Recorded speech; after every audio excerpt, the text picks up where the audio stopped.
My son signed the papers to have me committed on a Tuesday morning, and by Friday it was his wife the detectives were waiting for. I am Harold Whitfield. I am 68 years old, and 3 days ago I was standing in a state facility hallway that smelled like bleach and boiled vegetables, wearing a paper wristband with someone else's diagnosis printed on it. Before I tell you how I got there, and how I got out, let me know in the comments where you're watching from tonight. If you've ever been underestimated by the people who were supposed to love you the most, hit that like button. This one's for you, Savannah, Georgia. Late October, the air still thick with the ghost of summer heat, even after the sun went down. I built Whitfield Furniture Company out of a one-car garage in 1979, back when I was 23 years old with a borrowed table saw and a wife who believed in me more than I believed in myself. Eleanor used to sit on an overturned milk crate in that garage doing the books by lantern light because we couldn't afford to run the electric bill up 2 rooms at once. 41 years later, Whitfield Furniture was shipping hand-joined dining sets to showrooms in 6 states, worth somewhere north of $45 million, and Eleanor was gone. Ovarian cancer took her 2 years ago this month, quiet and fast, the way a fire takes a dry field. I had stepped back from the company 18 months before that, handing the CEO title to our only son, Nathaniel, because I genuinely believed, that a man's legacy isn't worth building if he can't eventually let it go. I was wrong about a great many things that autumn, but I was not wrong about my son's love for me. That part, I want to be clear about right from the start, because this story is not as simple as it looks from the outside. Nathaniel did not hate me. Nathaniel was drowning, and someone had convinced him that the only way to save himself was to hand me the anchor. That someone was his wife, Vanessa. The night it started, we were at the Cotton Exchange Club downtown, the 3 of us, marking what would have been Eleanor's 65th birthday. I'd requested the private dining room because Eleanor had loved that building, the old brick, the wide windows overlooking the river, and I thought, foolishly, that surrounding myself with something beautiful might soften the ache of the date. Nate sat across from me, looking thin in a way I hadn't let myself notice before, his jaw tight, his hands doing that thing they'd done since he was 9 years old, turning his wedding ring around and around on his finger whenever he was nervous. Vanessa sat beside him in a cream silk dress, sipping a glass of Sancerre, her smile arranged with the precision of a woman who had rehearsed it in a mirror. I'd brought a gift with me that night. Not for them, for the church. Eleanor had spent the last 6 years of her life quietly funding the after-school reading program at Bethel Missionary Baptist, 3 blocks from the garage where I'd built my first chair. She used to drive over there every Wednesday afternoon with a trunk full of donated books before her hands got too weak to carry the boxes. The program had lost its funding that spring, and I had decided, sitting alone in my house at 2 in the morning 3 weeks earlier, that I would restart it myself. $40,000. A drop in an ocean I'd spent 4 decades filling. I set the folded check on the white tablecloth between the bread basket and the votive candle, and I told them what it was for. I told them I thought Eleanor would want to see it happen. Nate's hand froze on his wine glass. $40,000, he said, very quietly, in a voice I did not recognize. You're giving away $40,000 to a reading program. I said yes. I said her name. I said it was the least I could do for a woman who spent 30 years counting pennies so this family could eat. He didn't shout. That's the part people don't expect when I tell this story. He didn't slam a glass or make a scene the way you'd picture in a movie. He went very still, the way water goes still right before it boils over, and he said, "Dad, you can't keep doing this. You can't keep giving pieces of this family away like you've got nothing left to lose." "It's my money, Nathaniel." "It's not just your money anymore," he said, and something in his voice cracked down the middle, half rage and half something that sounded frighteningly close to fear. "You have no idea what it costs to keep this company running. You have no idea what I'm carrying." Vanessa reached over and laid 2 fingers on his forearm, and I watched the whole shape of his anger fold itself back down into his chest, obedient as a trained dog. "Sweetheart," she murmured, "not here." Then she turned to me with that same rehearsed smile and said, "Harold, We just worry about you living alone in that big house, giving money away to anyone with a sad enough story. Grief makes people vulnerable. We've read the statistics on elder fraud. It's terrifying what predators do to widowers. I sat there holding my water glass, looking at my son's white knuckles wrapped around the stem of his wine, and something in the back of my skull, some old instinct sharpened over 40 years of reading a room before signing a contract, told me that I had just watched the opening move of something much larger than a family disagreement about charity. I did not know yet how right I was. I drove home that night to the house. Eleanor and I had bought in 1994 a two-story colonial on Whitaker Street with a workshop out back, where I still spent most of my mornings building small things nobody needed anymore: jewelry boxes, birdhouses, rocking horse for a grandchild who would probably be too old to ride it by the time I finished the joinery properly. I sat in that workshop until nearly midnight with the radio playing low, running my thumb over the grain of a piece of cherry wood, trying to understand what I had seen on my son's face at dinner. The knock came the next morning at 9. Nate and Vanessa, standing on my porch. Nate holding a fruit basket wrapped in cellophane like an apology he hadn't fully committed to yet. His eyes were red-rimmed, his voice hoarse. "Dad, I'm sorry. I was out of line last night. The company's been eating me alive. We're opening 2 new distribution centers, and the lumber tariffs have blown a hole in our margins. I haven't figured out how to patch yet. I took it out on you. That's not okay. I let them in. I always let them in.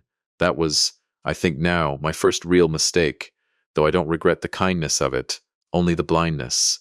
We sat in the front room, the one Eleanor had decorated in soft greens and warm yellows, and Vanessa did most of the talking, the way she always did, her voice smooth and low and endlessly reasonable. She told me they'd hired an elder law consultant to help set up something called a family protective trust, just a shield. She said, just a way to keep predators from ever touching what I'd built. Standard practice for men in my financial position, she said. Nothing to be alarmed about. I nodded along. The way you nod along at a doctor's office when you don't yet know the diagnosis is going to change your life. But that word, protective, sat wrong in my chest the whole time they talked, like a stone I'd swallowed and couldn't cough back up. After they left, I did what I always did when something didn't sit right. I went out to the garage, pulled the canvas tarp off my 1982 Chevy pickup, the first vehicle I ever bought with cash I'd earned myself. No financing, no dealership tricks, just $4,000 in an envelope and a handshake. And I drove nowhere in particular.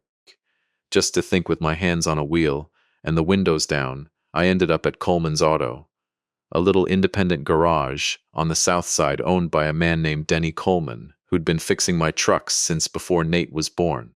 I was there for a routine oil change, nothing more, and when Denny rang me up for $62, I handed him my black card. The one tied to my private wealth account, an account with a balance that could have bought his entire garage twice over without me noticing the dent. Declined. Denny swiped it again, apologizing, embarrassed for both of us. I stood there on his oil-stained concrete floor with my chest going cold and told him it must be a bank error. And I called my private banker, a man named Preston Hale, who had personally managed my accounts for 11 years and had never once, not one single time, let a call from me ring more than twice. It rang 6 times. When Preston finally picked up, his voice was thin and shaking in a way I had never heard from him before. "Harold," he said, I can't discuss the account status with you right now." "Preston, what in God's name are you talking about? It's my account." "There's a court order," he said, and I heard him swallow hard on the other end of the line. "Filed yesterday afternoon, a temporary conservatorship. Your son has been granted emergency financial authority over your personal accounts, effective immediately, pending a competency hearing." I stood in that gravel lot behind Coleman's Auto with the phone pressed so hard against my ear it left a mark, and I understood, in one long falling sensation like missing a step in the dark, that the protective trust Vanessa had described so gently in my own living room was never meant to protect me from anyone. It was meant to protect them from me. I did not scream. I did not drive back to that house and pound on the door demanding answers, because 41 years of running a company taught me that the man who reacts first in a negotiation is always the man who loses it. Instead, I drove to Whitfield Furniture's headquarters, the glass-fronted building I had personally broken ground on 22 years earlier, and I walked toward the executive elevator, with my old founder's badge in hand, expecting the familiar green light and soft click of a door that had never once refused me. The scanner blinked red. Access then I tried again. Red again. Somewhere in the last 18 hours, my own son had scrubbed me out of the building I built with my own two hands. I didn't make a scene in that lobby either. I leaned against the marble wall like a man waiting for an appointment, and I watched, and I waited, until a young intern came through the turnstile balancing 4 coffee cups and a stack of boxes, fumbling his badge against the reader. I slipped through the closing gate behind him with an apologetic smile and a lie about leaving my own badge upstairs, and he waved me through without a second thought, because that is the thing about being 68 years old in a nice sweater. Nobody ever suspects you of anything. The elevator carried me up to the executive floor, and I walked the long carpeted hallway toward the corner office that used to be mine, and through the half-open blinds of what used to be my head bookkeeper's office. I saw Vanessa. She was sitting behind a mahogany desk that did not belong to her, on a phone call that clearly did not belong to a woman with no official role in my company, and spread across the desk in front of her were documents I recognized instantly, commercial deed transfers, printed on Whitfield letterhead, waiting for a signature. I stood in that hallway for a long, cold moment, memorizing every detail of the scene, and then I walked away without opening the door. Confrontation without proof is just noise. And I intended, before this was over, to make more than noise. I needed someone whose loyalty belonged only to me.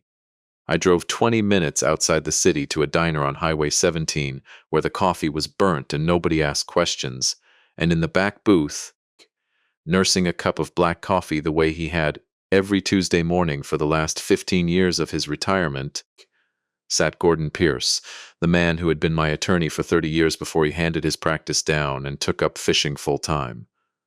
"You look," Gordon said, studying my face over his glasses, "like a man who just watched his own funeral get planned without him."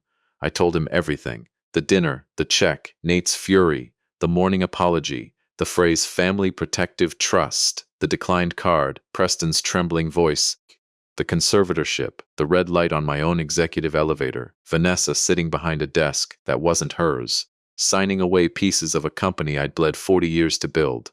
Gordon set his mug down slowly. "A conservatorship isn't something a judge signs on a whim, Harold. That takes a sworn medical evaluation. Someone had to convince a doctor, in writing, under oath, that you're not competent to manage your own affairs.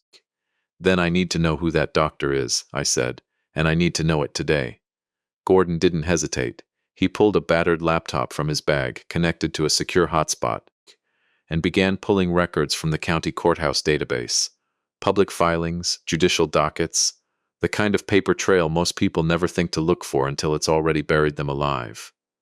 His jaw tightened as he read. "There's a filing here from a Dr. Aaron Feldman," he said. "Signed a full neuropsychological evaluation 2 weeks ago. Progressive cognitive decline, consistent with early-stage dementia 2 weeks ago, before the dinner, before the check. Before any of it, they had started this long before I ever handed a check across a white tablecloth. The dinner hadn't been the beginning of this war. It had only been the moment I finally noticed I was already standing in the middle of it." "There's more," Gordon said, and his voice had gone flat and careful in the way it always did right before he delivered the worst news of a case. He turned the laptop toward me. On the screen was the county property record for my own house on Whitaker Street, the house Eleanor and I had raised our son in, paid off with our own hands 18 years ago. The listed owner was no longer Harold Whitfield.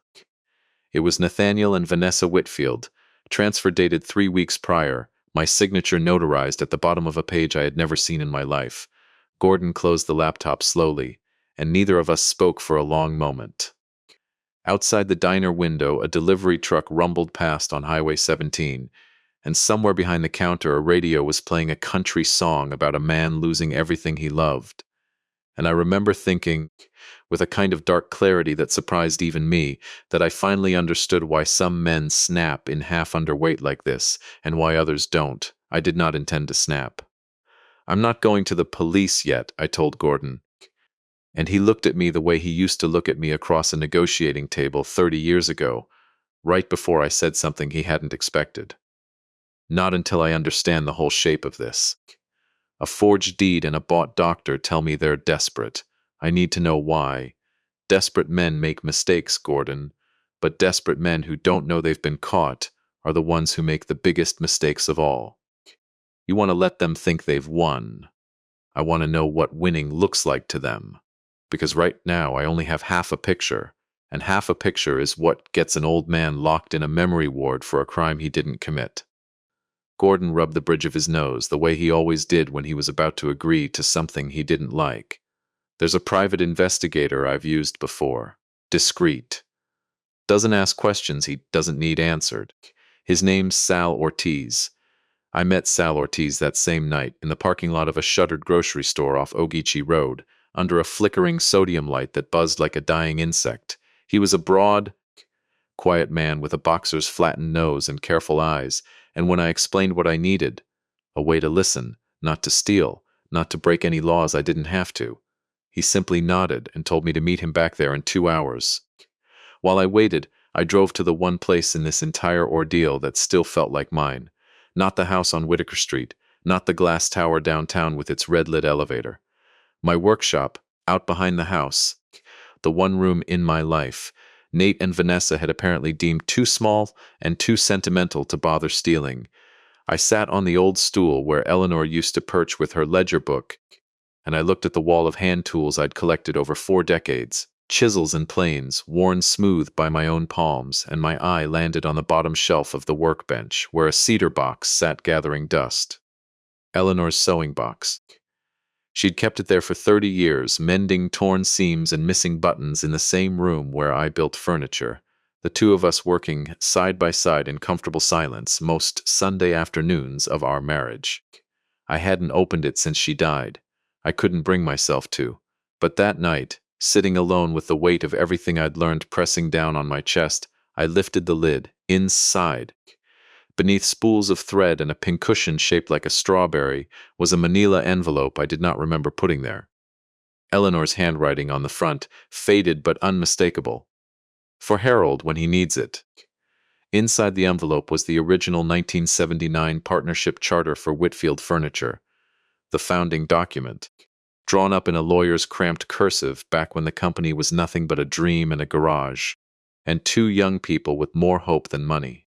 Eleanor had insisted, back then, on a single unusual clause buried in paragraph 9, one I remembered arguing with her about because I thought it made us look paranoid to the bank.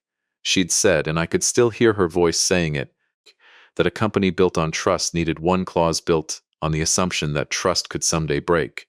The clause gave the founding owner, me, and upon my death, my surviving spouse, the unilateral right to reclaim full operational and financial control of the company if the sitting executive was found to be defrauding it, bypassing any board vote, any shareholder process, any modern corporate bureaucracy Nate might have layered on top in the years since. Eleanor had built a trapdoor into the floor of our own company 30 years before either of us could have imagined why we'd need one, and then she had tucked the proof of it into her sewing box like a woman leaving a lantern for a husband she knew might someday find himself lost in the dark. I sat there in that workshop with tears running freely down my face for the first time since the funeral, not from grief this time, but from something closer to gratitude, the strange gift of being loved by someone even after they were gone. I met Sal Ortiz again at midnight. He handed me a small black case and explained, quietly and without judgment, how the device inside worked. A microtransmitter, barely the size of a shirt button, powerful enough to pick up a whispered conversation from 30 feet, but only as long as it stayed connected to a live power source. I knew exactly where it needed to go. Vanessa had taken over what used to be my head bookkeeper's corner office at Whitfield Furniture. the one with the mahogany desk and the view of the river.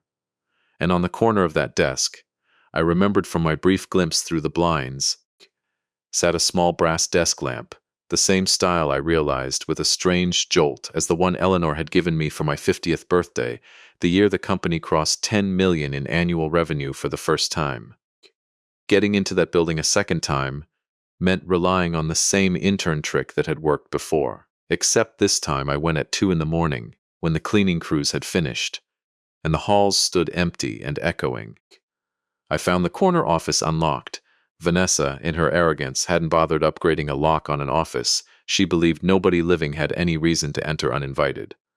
I worked quickly, the way I used to work quickly on Sunday deadlines 40 years earlier, and within 20 minutes the tiny transmitter was spliced into the lamp's wiring, invisible, silent, drawing its power from an outlet nobody would ever think to check.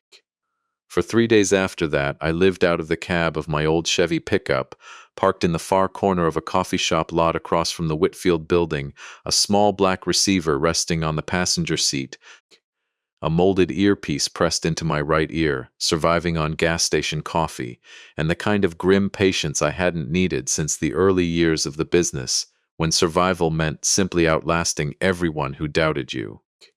Most of what I heard in those 3 days was mundane. Supplier calls, a tense conversation about a missed shipment of Carolina pine.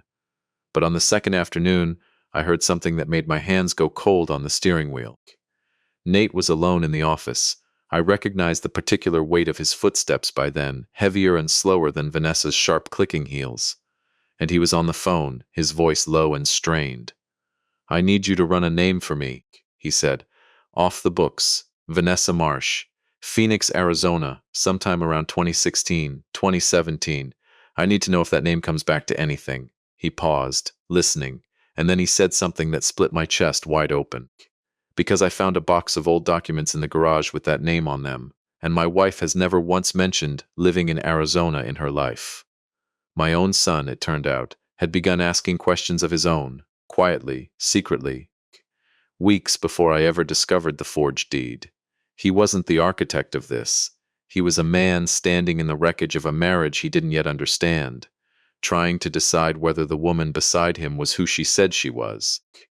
I did not yet know what he would find, but I knew, hearing the fear in his voice, that my son was not the villain of this story, only its most tragic casualty.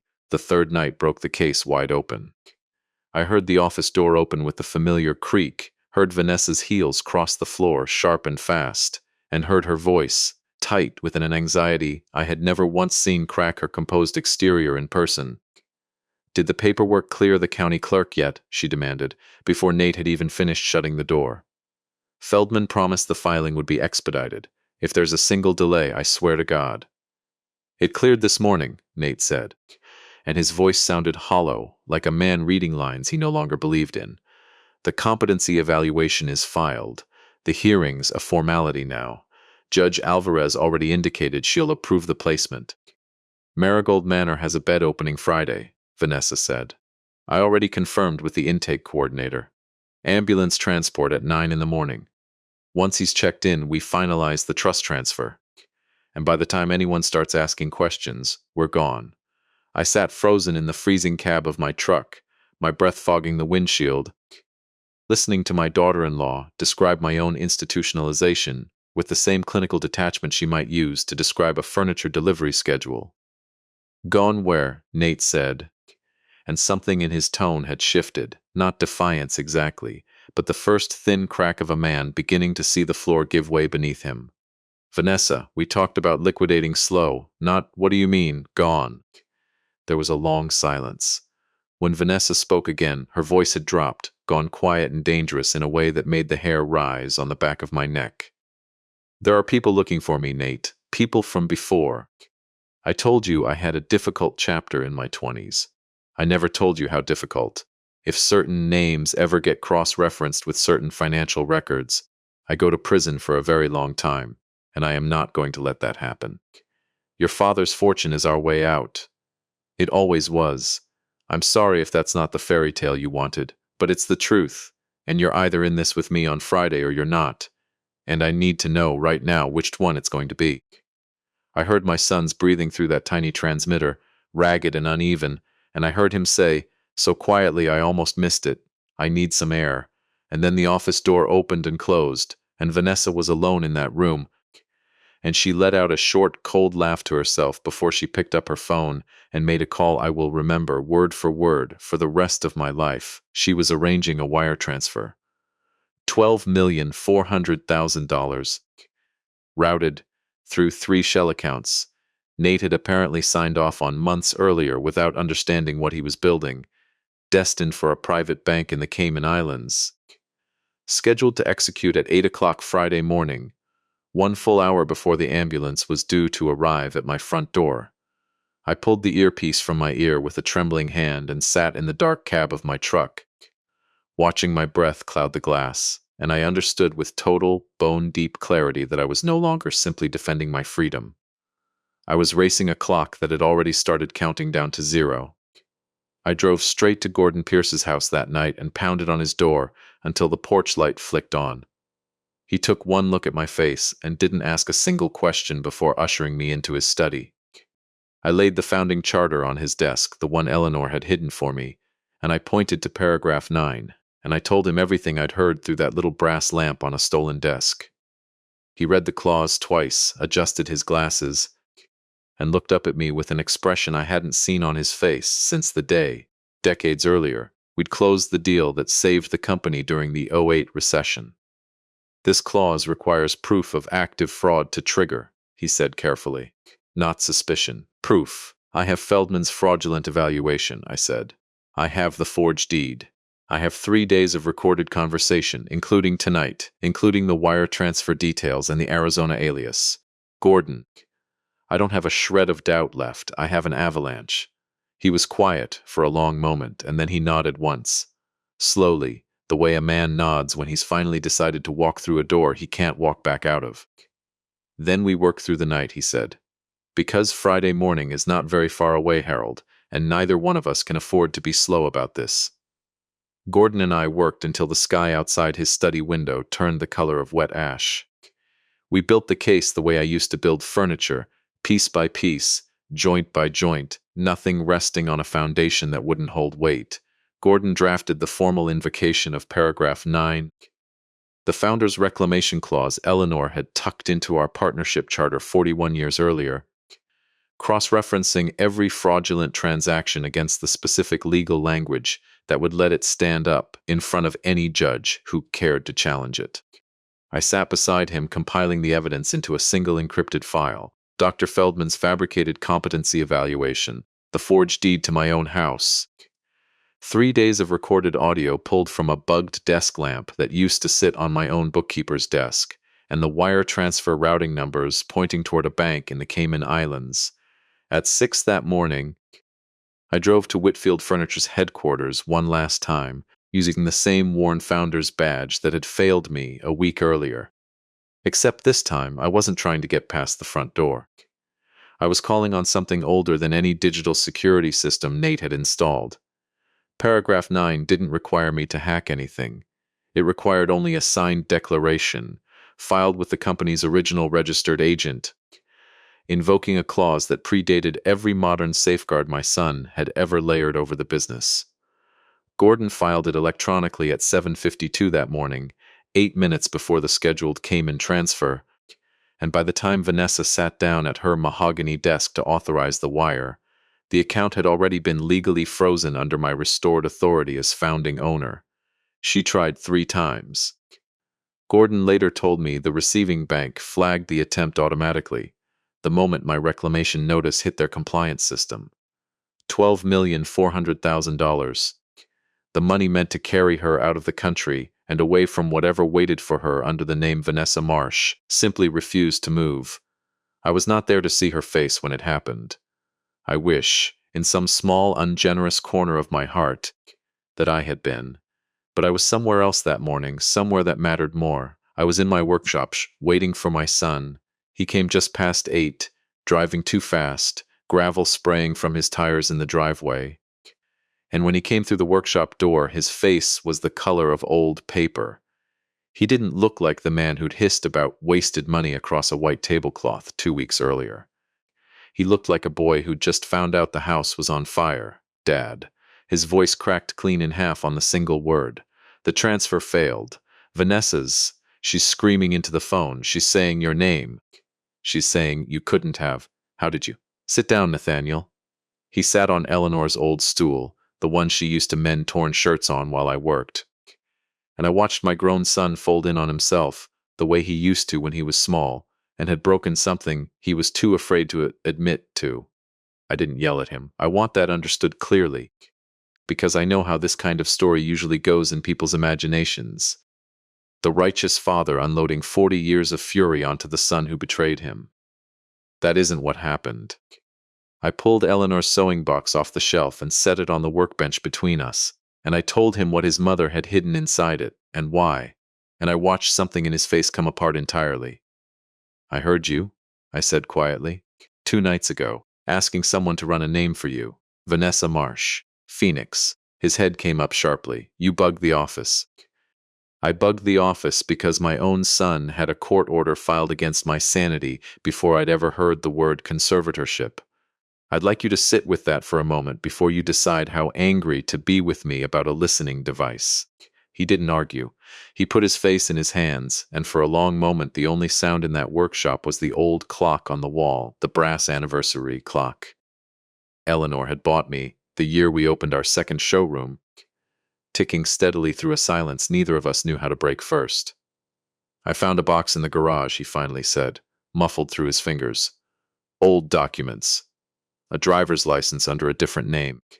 A newspaper clipping from an Arizona paper, some kind of financial fraud case, elderly victims, a woman who disappeared before trial. I didn't want to believe it was her. I told myself it had to be someone else, a relative, a coincidence. But 3 nights ago she told me herself. She told me there were people looking for her. She told me your money was our way out.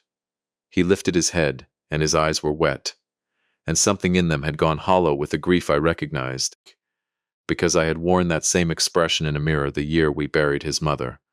She married me for this, Dad, for exactly this, and I let her convince me you were the problem, because it was easier than looking at what was actually happening in my own house. I did not tell him it was all right. It was not all right.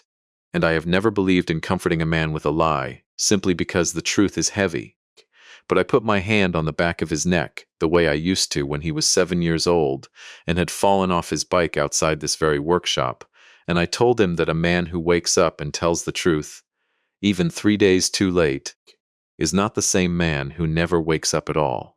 That was the private climax of this story, not a courtroom, not a confrontation with lawyers shouting across a conference table, but 2 men sitting on old stools in a sawdust-covered workshop, finally seeing each other clearly for the first time in over a year.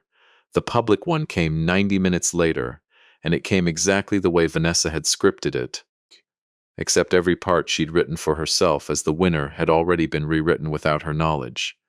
At 9 o'clock that Friday morning, a private medical transport van pulled into the driveway of the house on Whitaker Street, the house that was, on paper, still legally listed under Nate and Vanessa's names, though Gordon had already begun the process of unwinding that forgery through the county recorder's office.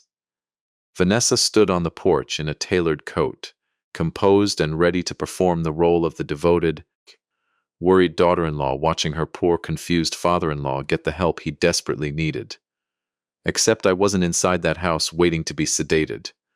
I was standing beside 2 unmarked sedans parked at the curb, next to Gordon Pierce, next to Sal Ortiz, and next to a Savannah Police Department financial crimes detective named Renata Coburn, a sharp-eyed woman in her 50s who had spent the last 36 hours cross-referencing the name Vanessa Marsh against an open interstate fraud case out of Maricopa County, Arizona, one involving forged power of attorney documents and 3 elderly victims who had lost a combined total of over $2 million before the woman running the scheme vanished without a trace in early 2018.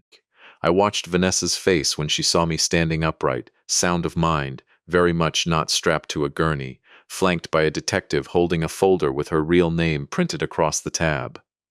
"This is a misunderstanding," she said, the composure cracking audibly around the edges of her voice. "Harold has dementia. There's a medical evaluation on file. There's a court order. There was a court order, Gordon said calmly, stepping forward with a copy of the reclamation filing in hand. As of 7:52 this morning, that order's underlying authority has been legally superseded. And the medical evaluation you're referencing was signed by a physician who's currently being investigated by the state medical board for fabricating diagnoses in exchange for cash payments. Payments we can trace directly to your joint account. Detective Coburn stepped forward and asked, in a flat, professional tone that carried none of the drama television had taught me to expect, whether Vanessa would consent to answer some questions regarding a woman named Vanessa Marsh. Last known address, Phoenix, Arizona, 2017. I watched the color drain entirely out of my daughter-in-law's face. She didn't run. There was nowhere left to run to. Her accounts were frozen. Her wire transfer had failed. And the ambulance she'd arranged to carry me away was, in the end, the only vehicle that left our driveway that morning, empty, its driver quietly informed there had been a change of plans. Nate stood beside me on the lawn as they led her toward the sedan, not saying a word, his jaw tight, tears running openly down a face that had aged a decade in the last 3 days. I did not reach out to comfort him in that moment. Some griefs a man has to carry alone for a little while before anyone else's hand on his shoulder means anything at all. What followed in the weeks after was, in truth, less dramatic than the morning itself. The slow, grinding machinery of justice, which rarely moves as fast or as cleanly as the moment it finally catches up to someone. Vanessa was formally charged in Georgia with elder financial exploitation, forgery, and conspiracy, and extradited to Arizona to face the original fraud charges that had been sitting open and unsolved for 6 years, waiting patiently for a woman who thought she'd buried that name for good. Dr. Feldman lost his license and is currently facing his own charges for falsifying medical records for compensation. The $12,400,000, along with what remained of the $800,000 Vanessa had personally siphoned into a private account over the previous 18 months, was restored in full to Whitfield Furniture, and to me. Nate did not go to prison. Detective Coburn made clear in the weeks that followed that the evidence showed a man who had been slow to see the truth and weak in the face of his wife's manipulation, but not a man who had orchestrated fraud with intent. I chose not to press charges against my own son. I want to be honest that this was not an easy choice, and I do not offer it as a simple lesson in forgiveness, because forgiveness in this story was not instant, and it was not free. It was built the same slow way Eleanor and I built this company, one honest day at a time. Nate stepped down as CEO. I did not ask him to. He offered it himself, standing in my workshop 3 weeks after that Friday morning, turning his wedding ring around and around his finger the way he always did, and told me he didn't trust himself yet to hold power he'd once let someone else use against his own father. I hired a longtime operations manager, a woman named Priscilla Odom who'd been with the company for 18 years, to run things while Nate spent 6 months doing something I had honestly never expected to see him do again. Showing up at my workshop every single Saturday morning, sawdust on his sleeves, learning to build a chair with his own hands from the ground up, the way I had taught him once when he was young enough to still think it was magic instead of labor. That repetition, week after week, was worth more to me than any single apology could have been. A man can say he's sorry once and mean it completely, and still not have proven anything yet. It's the 7th Saturday, and the 12th, and the 30th, that tell you whether the sorry was real. My 7-year-old granddaughter, Lily, came to the workshop with him most weekends, perched on the same overturned stool where her grandmother used to sit, watching us work with the fierce, uncomplicated attention that only children seem to have left in this world. One Saturday in early spring, watching her father sand down a table leg under my direction, badly, patiently, she asked me why Grandpa Harold had to hide a lamp in an office to catch bad people instead of just telling everybody the truth right away. I told her that sometimes the truth needs time to gather enough proof that nobody can talk their way out of it. She thought about that for a long moment, swinging her legs off the edge of the stool, and then she said, with the kind of plain, devastating clarity only a child can manage, That's sad, though, that you had to prove you weren't confused before anybody would believe you. I didn't have an answer for her right away. I still don't have a perfect one.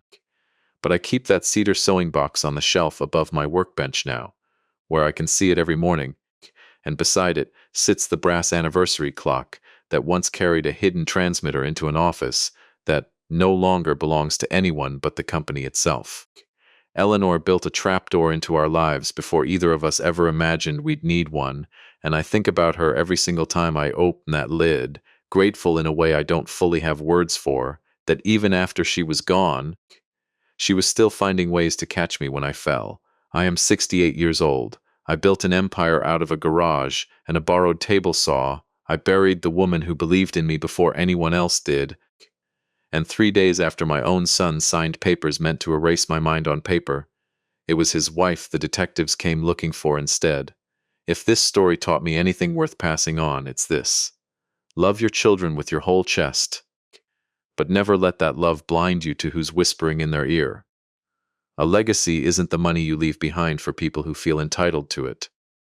It's the truth you're still standing tall enough to defend, long after everyone expected you to have already gone quiet. If this story moved you, hit that like button and subscribe for more.